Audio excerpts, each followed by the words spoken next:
Here we are, part 2 of the rant. It's email time and views from all you guys, and we really appreciate all the emails. But if you could just help us, instead of making them like an Encyclopedia Britannica, just get them down to, I don't know, 6 sentences maybe.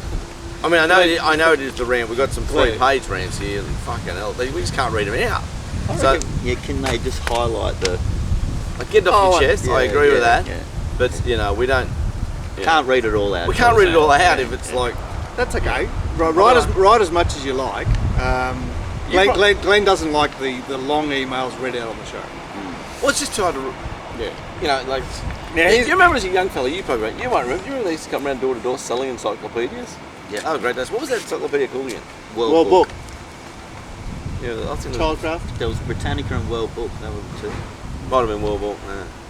Door to door. If you had plenty of money, you got the Britannicas. If you're a bit short, you got World Book. So we got World Book. So you'd have a project to school, you know, like fucking bluebirds in Africa, and you go to World Book and there they photos. Oh, it was absolute gold because you just photocopy the page and just hand it in. What do you mean photocopy? Because Mum and Dad were teachers, I could send it to school with them to photocopy the page and send that in. Yeah. Oh, at least I wrote it word for word. Yeah. Oh, you just you know they have plagiarism detectors now. They run every essay through a... Yeah, they do. I know. The whole world's just like... You can't get away with anything anymore. But I mean, the whole idea of the education system is 90% plagiarism, isn't it? It's not about creative thoughts, it's about regurgitating information. Depends on who you listen to. Check out Ken Robinson on TED, and you'll get a different perspective. Anyway, here's a wrap for you, Glenn. I know you had a sour day on Saturday. I had a sour day Saturday. You did have 2 very good weeks before that. Yeah, I know. And our free man, what was his name? Con from Adelaide. He said, "Howdy fellas, well, they said ring-a-ding-ding, Pumper's the king, but it's more like Hakuna Matata, the Glenster's the besta." Wow, the last 2 weeks of my whole punting life have been the absolute best, and that is because of the input straight from the Mounting Yard Mail. How do people breathe without it? Well, they don't breathe on Saturday. I've actually started to punt a little differently as well. Place only some races, backing multiple other runners, others to win, and have been seeing a big difference on my ledger. Yes, I have a massive handicap life with the missus and the kids and all, but I can't remember having this much fun punting and getting on right at the last minute since watching my parents' horse race back in the 80s. His name was Magic Constave.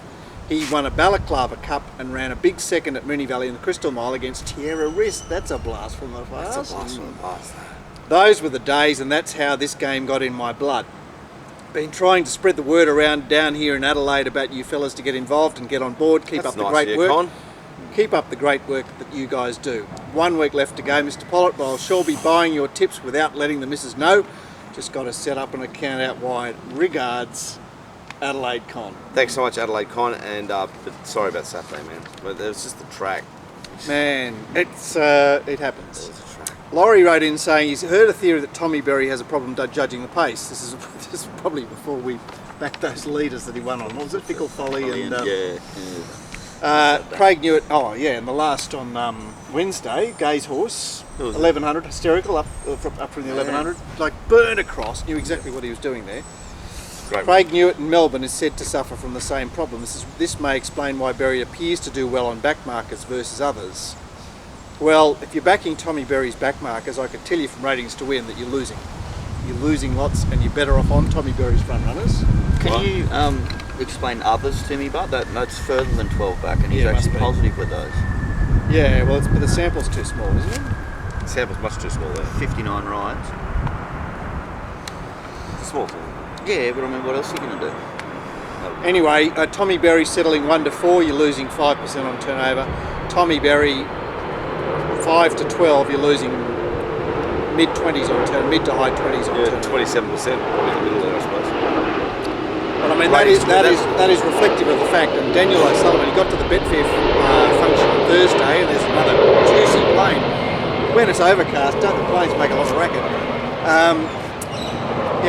Daniel O'Sullivan said his punting turnaround, and this makes perfect sense. He said, as soon as he started focusing on where is the horse that I like going to settle in the run. Because it's very easy to get excited about blouses. Like, there's nothing more exciting than finding a horse that allows us to win a race. It's actually exceedingly clever. It's outstanding. Yeah. But it happens less and less in Sydney because pace gets slower and slower in front. Yeah, but it's also like worldwide, races are won from the front. Horses are generally slow, one-paced Yeah, but animals. it's the Murray effect. It's the speed map. Don't get out of your speed map. Don't do something outside the box. All behave and do as you're Well, told. that's because there's so much money involved. I mean, Eddie Hastings Too probably much money organised involved. all of it, according to Ray. Poor Eddie. Fucking not one word of Eddie in any of this in 6 months. Murray got grabbed by the NRL. He said we should have all their phones. Fucking hell, Ray. You are the best con in Sydney. He's the Right. best I've ever seen, Murray. Right, so He's a fucking beauty. We've got jockeys maps. We've got dirty, filthy jockey managers. The whole game's become so politically correct. It's here we are in a park. there's a relevant email here from Ian. He says, Glenn, you often talk about the fine imposed by stewards on you, overblown penalty. How do they have jurisdiction on what you say if you were just a punter, or are you a registered person? No, well they have jurisdiction over me because the rule used to read that any licensed person who brings the game into blah blah blah blah blah.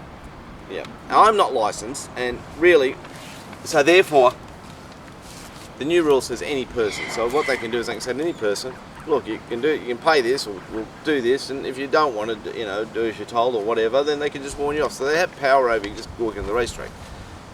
Now, obviously, if I had took it on, because I was trying to keep solid with Top Better, what a great joint, and their board up there was very unhappy. But the problem with Top Better's board is you got like an Indian, a Chinese, a Chink, a thing, and no one who fought for Australia in Gallipoli or forefathers that go back who believe in the freedom of speech. Like when we met the Top Better board, the bloke's name was Muhammad, another bloke, Japanese bloke. He had a piece of the security company at a rent. So we tried to stick solid with them, and then they just went tuh, tuh, tuh, tuh. So I had to just take it up the arse this time. But it won't ever happen again. Next So, time Glenn, what would have happened if you just ignored them? Like, I think they could possibly have warned me off. right, which is only, But- only relevant to someone like you who actually wants to go to But you wouldn't ignore them. You'd get your Well, lawyer to send it. I think you could fought a good fight there, and I think you definitely would win because in Australia we hold freedom of speech so it's so important to all of us. Not to the stewards. Well, it's very important to us. We've got to stick so solid with it because we need to be able to say what we think. And obviously what I said was ridiculous, and of course I didn't mean it, but because some stupid jockeys and their wives want to ring and complain and carry on, and they want to raise their children in Australia values, but also don't want to live by them because they're such hypocrites, I got massively in trouble. All right, so I think he's answered the question there, and Well, I think that we're Big kidding hello to the ourselves. Top Better board. What a bunch of good blokes you are. We don't have free speech. We have the illusion of free speech. Yeah, it's an illusion. If It's an the illusion. tab buys up all the advertising space in the Telegraph and doesn't let a negative article get in the mainstream Well, let's paper, talk about what's that. that? It's an illusion Let's of free just talk speech. It quickly doesn't about exist. negative articles. There's an article I found in the Sydney Morning Herald this week. Now, I've always hated that security on the racecourse with the horses because I thought they really are quite dangerous the way they get down to the traffic lights and they stop in front of the traffic lights, and the girl on the top, she's terribly rude, awful person. He's talking about Allison Road there, leaving the racetrack. Yeah, and I've never been a fan of the security because I think they're dangerous. I think they're ex-race horses that one day someone's going to get badly injured. So you know what I'm talking about? Yeah, So I know exactly what you're talking about. Yeah, it's 3 months. It's on. There's an inquiry. They've all been. It's in the Sydney Morning Herald, so it's not in any of the racing papers, not the racing session. Small article in the Sydney Morning Herald. Disbanded, gone to farms. The horses have been sedated and maltreated. Really? Vlandis said they're in a much better place now. It's all been Wow. cancelled, but we don't hear about it. No. Yeah. It's a big inquiry on at the moment, but it's all under wraps because we don't want anyone to think we're hurting the little horses. We like to pat them. I mean, what kind of archaic world do we live in where you need horse troopers? Like they went out the charge of the light brigade. How long ago was that? And that didn't work too well. Hey? I know. So anyway, getting back so to me, that's- anyone can get fined, but you don't have to pay it. And then I suppose they go the next step, which should be worn off. Obviously, I can't afford to do that, so I went there and said, "Oh, I'm guilty. I'm just such a naughty boy," and to save Top Better, and then they just fucking jammed us. So big hello to them. Here's one to gladden your heart, Glenn. George wrote, "Hi guys, watching the preview show on Friday, I noticed Glenn mentioned he can't speed anymore on the way to Canberra, or speeding and then having to pull over for 10 minutes due to the point-to-point speed cameras. Pretty good deterrent when you see them on the highway, and not that I want to encourage speeding, but good news from the RMS website. Point-to-point speed cameras involve measuring the average speed of vehicles over long distances.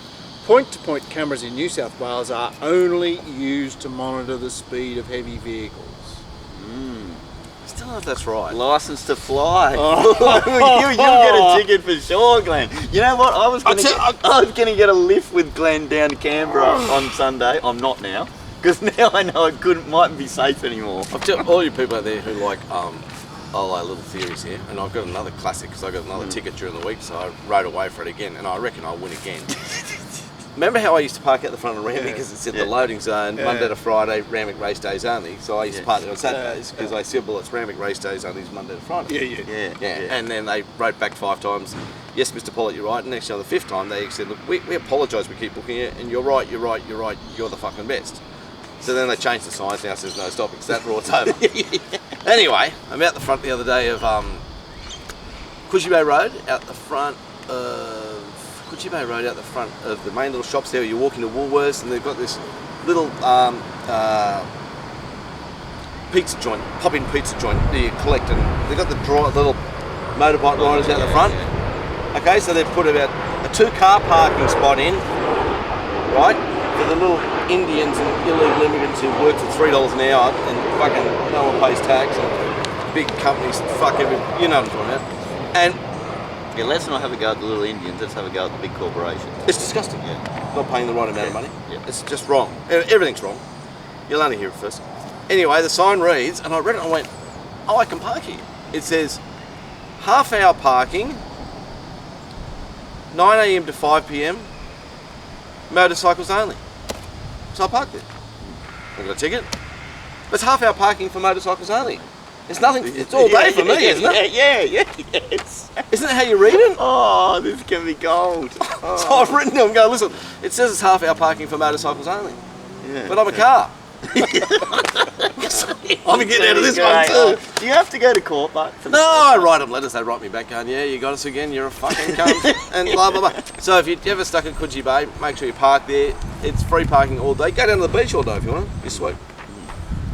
It's only for motorcycles only, half. maybe we should wait until the ruling comes before we suggest How can I lose? It's half-hour parking for motorcycles only. Well, how can you lose? I think it's great. Hi Randers, Gordo's story of the heavy-handed security at Rose Hill is a far cry from past days before professional security firms invaded the track. Don't know if you can remember this, but in the mid-80s, Clive James did one of his social observation pieces, and it was at the Melbourne Cup. It was a type of commentary on the Australian character, and that it was unique that a whole country stopped for a horse race, and that a large city actually declared a public holiday for it. One of the really touching parts of it is at the end of the day when he's filming the mostly drunken crowd leaving the track, and some of them are milling around the old taxi rank down near the members' car park, and of course one young buck can't help himself and he mounts the life-size statue of Sparlap that is at the entrance to the track and begins to ride it like a jockey. There wasn't any professional security in those days, and it's left to an old VRC car park attendant who looks about 80 to yell at the young fella and use words to the effect that it is a sacred monument and he should get off it. The beautiful thing is that upon hearing these words, the young hoon realises the foolishness of his actions and he dismounts Big Red immediately and wanders off shamefully. The old VRC attendant is even more shocked and saddened and wanders off muttering to himself about how it could be the most disgusting thing he's ever seen. Wow, he hasn't watched much porn then, has he? Clive closes the show with this scene that emphasises the Australian character and how a great horse from the Depression could assume such significance to a nation. Doubt it would happen now. More likely the kid would be tasered and have to go through the courts. Love the show. Keep up the great work. Thanks, Birdman. I love No, it. sorry, Brian. It's Brian. Do you reckon tasers are a good idea? Tasers are a fucking disgrace. Because they're more likely to get it out and use it, aren't they? They're a disgrace. Yeah. They're a disgrace. Everything is a disgrace. Okay, boys, I watched Autumn Insiders on TVN or whatever it's called now on Sunday. I think he'd be talking about racing.com, wouldn't he? Which I have to say, other than your show, I quite enjoy the banter and opinions sprouted by BZ and the other bloke. He's a good character, BZ. It's much more enjoyable than Suckfest that Thoroughbred Weekly has become. Like, who really cares about the Country Championship qualifier in Dubbo? Racing New South Wales cares, that's who cares. They replayed an interview with Commander Volandis where he stated that Vic Racing was their competitor and why would they consult with them over the Everest? The insane programming in Aussie racing, where there are multiple group races for the same groups of horses on the same day in different states, coming up this Saturday with the Australian Guineas and the Randwick Guineas, has always been there, much to our disgust. But the greed of these people, and to hear Volandis openly admit, it really makes your head spin. When are they going to learn off meccas like Hong Kong that quality beats quantity and a cooperative effort approach can only enhance the sport?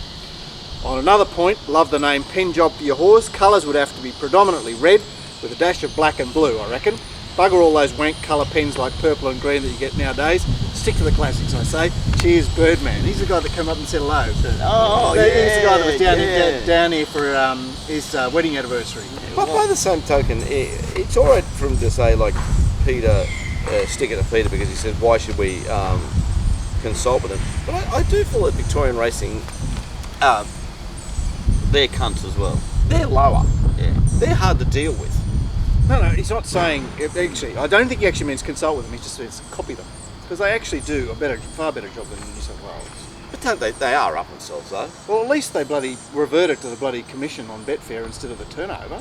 But why does everything have to be so adversarial or whatever? Well, because... Why can't I back every winner? And just No, everyone's happy? you know what, it's a bit like God. It's a bit like if you're given a job, you have to change things, because if you leave them the same, the perception is you're not doing your job. anything. Whereas in fact, it might actually be the best thing to leave things the way they are. Well, But you get a job, you have to change things. Well, I to mean, leave your you mark. see in politics, even if they agree with the opposite side, they have to be against it because they have to be against it. Yeah, They precisely. just have to. It's just silly. Right, well, Oh, speaking... I had to mention, it's made mainstream media big time. The Everest. Yeah? Yeah, well, who are those two old guys that do the Olympics? Is it Roy and HD? Two old guys. Yeah, right, no shit. Yeah, they were going on about the Everest. They think it's a fantastic idea. That would have been on So anyway, so Triple there M. you go. You've got mainstream publicity just out of this announcement, Oh, look- whether it goes ahead or not. So Look, that's a good thing. Good idea, I think. Good idea. Can I just quickly talk about something which has got nothing to do with anything? It's the rant, Glenn. Go I away. watched European Vacation #1 the other night with Chevy Chase. It's just outstanding viewing. Like, it's just the best show. Like, it's just so much fun. You love it too? The girl in the Ferrari and, Oh, it's just a, and a speeding. but there's a girl called Dana Hill who was the actress in European Vacation. So it was the Vacation #2. Okay, do you remember Vacation #2? Yeah, And they, he took kids and there's Big Ben. They keep driving around circles, and she's in the back. All she's thinking about is because she's a different Audrey. She's the daughter. Yeah, okay. She's a different Audrey. It's just that's my getting the story. She's a different Audrey, so all she's talking about, she's like in her teen years, thinking about her boyfriends. Like she gets served some like 2 meat patties and a sausage, and she goes, "Where's my boy?" She's just classic. She's a funny girl, and I've always really liked it. But she was like, I don't know if you remember, she's quite round around the shoulders, and she was quite pudgy, and she was just nothing to look at. But she was a great character. I knew she died early, so she died at 32, which is sad. So, but at the age of 10 or 11 or something, because I googled her, because I just didn't want her to kill herself or drugs or whatever. So I googled her. Dana Hill's her name, so Google her. And she got diabetes 1 when she was 10, and she died of, not that kills you, but she just obviously didn't have a great It's very easy. Yeah. My eldest daughter has the same thing, and it's very easy to hypo or hyper. Yeah. And so it was complications. So that was her lifespan. She's supposed to be 32 years. She did European 2. European Vacation 2. She'll always be a hero to me. So her name's Audrey, but to look at her, she's just nothing. Anyway, when they found out she had diabetes when she was 10 or 11 or whatever, Diet. no, she was a most promising junior in America in athletics that they touted would run for their country at the Olympics in the future. And in the 12-year-old 800-metre national championship, she placed 3rd. And to look at her, so just what I'm saying is, if you buy a really ugly racehorse, that doesn't mean it can't go. It's going to be all hard. But That's what, what I'm saying. Isn't it Farlop's heart? It's down at she's a- Canberra, isn't it? What a great character she was. but we haven't bought an ugly horse, have we? Oh, Glenn? we've got a very And handsome one. Kieran very kindly wrote in and said, here are some name suggestions for your horse. After Birdman says he likes the name Pen Job and he suggested the colours. Kieran says Ranting to win. Which is a great name. Vincent Vega. Where's he from, Glenn? He's from Pulp Fiction. There you go. Vincent Vega. First Wives Club, Jockey's Wives Club, you'll like that one. Jockey's Wives Club's a great name for a horse. 2KY Reject. 2KY Reject. And when we get a filly by Lope de Vega in the future, we can call it Mia Wallace. So what's the Pulp Fiction connection to us there? Vega, the stallion. Lope de Vega. Vincent Vega, where by Lope de Vega. Vincent Vega. Yeah. And then Mia Wallace. I'd like the filly. Yeah. She was It's a great sexy. name. Very sexy Mia Wallace. Thanks, Uma Kieran. Thurman? Uma Thurman. Yeah. How pretty was she? Wow. Now, a lot of talk about our dissing of the Don Scott books and theories and whatever. Hi guys, I heard you talking on the rant about how Winning Ways by Don Scott is outdated, and I was wondering if you have any suggestions for books for beginners looking for a guide to hunting. Now, this is an interesting thing because where will you actually find? Well, I'll premise this by saying I had a look at the Betfair Hub the other day, and they've got lots of articles, mostly written by Dan O'Sullivan, who's a very good guy, and they're really instructive. They're very, I'd have to say, even I enjoyed reading them because there's lots of cautionary bits in there. So, here's what we think, but don't forget this. So, I would suggest actually going to the Betfair Hub and looking for the articles written there. They're pretty good. Okay, great. You can go. I'd still say read all those books. Definitely. It won't take you long, and then after that, you find your more sort of niche things. So you might want to read a few books on probability combination and stuff like that. I would also recommend Andy Bayer's books from the US. They're about times and trip handicapping, all really interesting stuff. The Don Scott stuff is interesting. We're not poo-pooing. We're just poo-pooing the idea that you crunch a set of numbers and that's your answer. Especially when it comes to do with weight. Yeah. What if a horse beats a horse 4 kilos worse on Saturday? What does that mean? You read all that stuff and then you talk to the blokes that are making plenty of money out of it, and they generally don't like to give up everything, but they do provide you with a lot of valuable information. And to be honest, you've got to have your own method after that.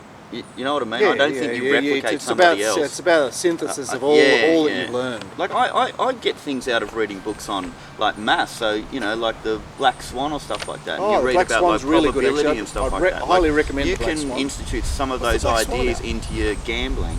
You're a bit of a Black Swan, man. You're waiting for the freak event that no one is prepared for. What, the end of the earth? Can't fucking But it gives wait. you a good idea about like particular value situations, etc., and negative value situations. Tim Williams. Did I put Tim Williams in here? He's like. Where's he gone? He was very happy about what you did to the quaddie on Saturday. He said, "Oh, thanks for the suggestions of the quaddie. Quaddie had paid $20. It paid 10 times that or something." Aussie bagging me? Oh, well, the first league was 10-1 chance. I said if Global Glamour wins the first league. I know. So Global Glamour didn't win the first league. I said if Global Glamour wins the first league and the Winks and your way will win the last, it'll probably pay $20. It paid 10 times that because the first winner was 14-1. New Zealand, which Mark found, that Barrier 1 and blah blah blah. Barrier 1, everyone was predicting that, weren't By they? the way, I will actually say I did do a study of results in quaddies, and you'll find that the shorter the dividend, the more likely it is to be valued. Right. Yeah, because Was obviously, Tim Williams bagging my idea? he was just saying thanks for suggesting that quaddie would pay light because it didn't happen. If you know what I mean? He's saying you affect the dividend by your suggestion. Well, let's say if Global Glamour won because No, he's not actually. I actually predicted Winks would He's win. not actually. Fuck. And I thought your way would be hard to beat in a 2-horse race. Well, there was only 2 runners. Yeah. Grand Punto's just gone, and the other one was so big, lofties. Right. So what about the blue colours? Who John O'Shea's a mad scratcher on wet tracks, but of course he leaves his wet trackers in. Hartnell. John O'Shea last 730 days. Yeah, but I think he left them all in because there was the big, massive rumour on track that Winks was going to be scratched. All day. Let's talk about that then. All day. Let's talk about that rumour. And then because that rumour Waller was... walked the track. Because that rumour was so thin, that's what gets me so dirty. I went there Saturday, I really wanted to get 20,000 out of Winks and just do my 2,000. And just would have been so happy with myself to do 2,000 on the race, knowing I got 20 out, just cheering for a Except you pothole. had to do... Except it was $1.26, so I just didn't even get to lay it. 5,000. I actually thought it was stage of backing it. I thought, so I had to go do some more walling, but I couldn't do 50. I couldn't lay 20,000 to 5,200 on. But the reason it got to $1.26 is all day Waller scratching. Everybody said Waller scratching. Then he went for the walk. It's actually better than that because it was $1.24 with Michael Sol. So no comp. That's why I'm so frustrated. I didn't get to lose on that race. I like losing on wings. I don't want to not lay it and watch you get beat one day. You know how far I'm in with this horse? I'm in. So I just was there in a coma on Saturday. So I predicted Winks to win. So anyway, if you're bagging the quaddy dividend or bagging me, fucking join the queue. This Agnes Banks business, Glenn, about ratings to win looked at Warwick Farm John O'Shea. Yeah. Last 2 years, nearly 1,000 runners, 157 winners, Wow. and That's a lot. yeah. But Agnes Banks, 701 runners, 142 wins, but the bank went down.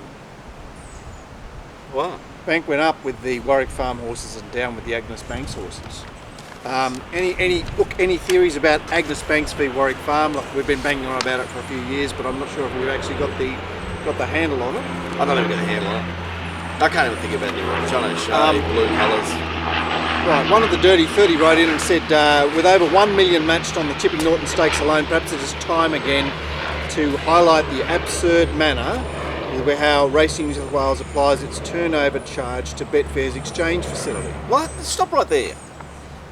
Is it absurd? Racing New South Wales wants to get every dollar they can, so they said, we want this. And then they got that. The absurd thing about it is the piss weak fight put up by Betfair to say, look, we're not a bookmaker, that dollars matched are not, they're not odds. Is 8.6 an odd? No. They're not odds.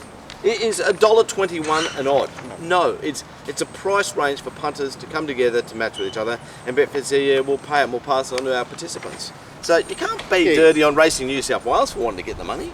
How'd they get it? Although he goes on to say that South Australia, Victoria and Queensland now charge on Betfair's commission and not on the exchange turnover. Yeah, okay. High volume, low margin traders like myself remain unable to trade New South Wales markets due to losses incurred by Betfair because of how we operate. So Racing New South Wales they've put Betfair's customers out of business in New South Wales. Yeah. The absurd thing is Betfair should have just, I mean, we're all guilty of this in life, not standing up to the bully. Yeah, look at me. Not standing up to the bully and going, well, I'm out of here. Betfair just goes, you know what, New South Wales, that's a crock. We're not offering a service on New South Wales. Now see how you go. Yeah, exactly. Now but I thought Betfair had the power to be a bully as well.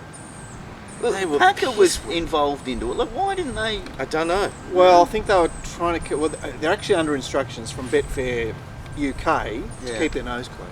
Okay, but isn't it? They're a separate entity. Yeah, now, but they're like a subsidiary. I don't know. There's something about brand value. Yeah, they're using their name to trade or whatever it is. I'm sure they probably can't do what they like. And the thing about trading, and this is where Racing New South Wales gets it wrong, is people like this trader, like, can we say his name, David? Yeah.